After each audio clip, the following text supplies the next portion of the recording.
see who's next. Senator Booker's not here. It'll be Senator Blumenthal. Thank you, Madam Chairman, and thank you, Senator McCaskill, for holding this hearing.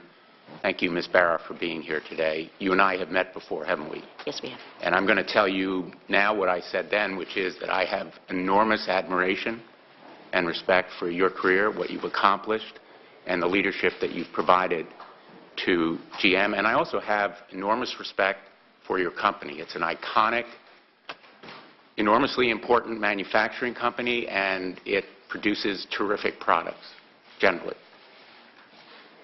And I know that you're accompanied here by a regiment of lawyers and a battalion of public relations consultants, and that you're breaking with the culture is a very difficult step.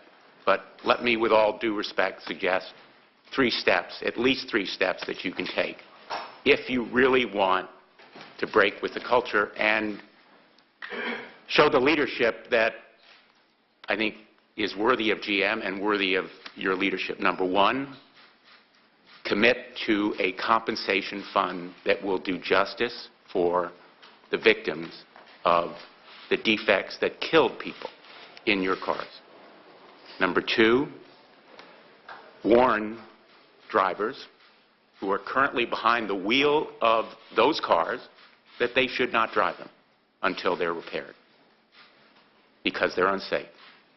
And number 3, support the measure that Senator Markey and I have proposed that would improve the system of safety accountability going forward, require more disclosure to the public and better transparency and reporting by the car manufacturers in case of defects to the federal agencies. And the federal agencies have a substantial share of the blame in this instance. I think it's pretty much incontrovertible that GM knew about this lethal safety defect, failed to correct it, and failed to tell its customers about it, and then concealed it from the courts and the United States.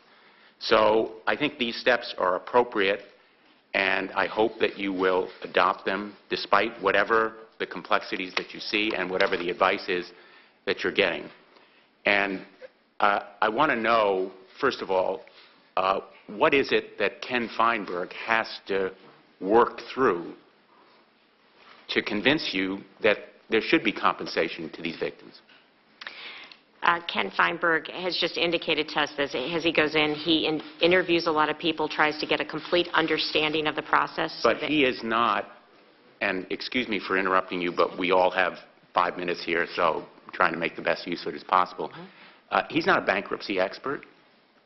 And right now, GM is still in courts across the country invoking a blanket shield from liability that is the result of its deception and concealment to the federal government. I opposed it at the time as Attorney General for the state of Connecticut, not foreseeing that the material adverse fact being concealed was as gigantic as this one. But why not just come clean and say, we're going to do justice here. We're going to do the right thing. We're going to compensate the victims, knowing that money can't erase the pain or maybe even ease it, but it's the right thing to do.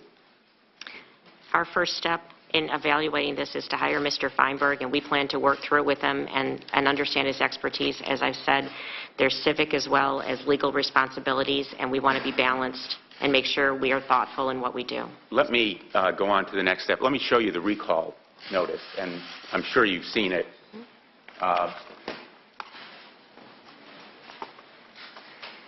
It says the risk increases if your key ring is carrying added weight, such as more keys or the key fob, or, and I stress or, your vehicle experiences rough road conditions or other jarring or impact-related events.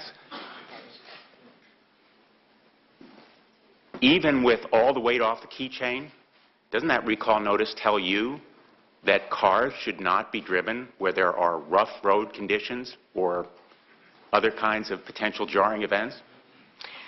The testing that has been done has been on our proving ground that has extensive capability where the vehicle would be jarred, and with just the key or the key in the ring, it has performed.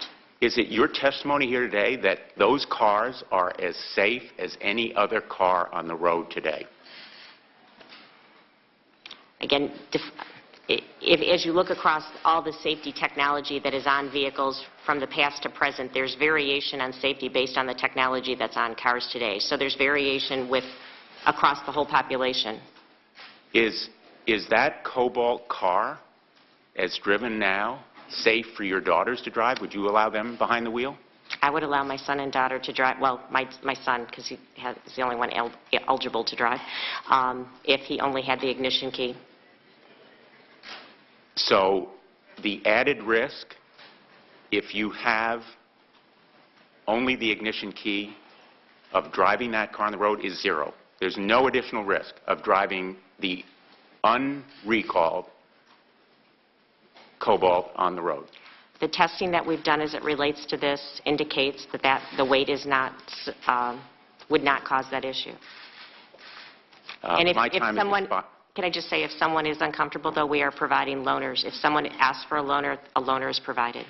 Well, again, I would respectfully suggest that you advise your customers to get loaners rather than driving these cars. Thank you, Madam Chairman.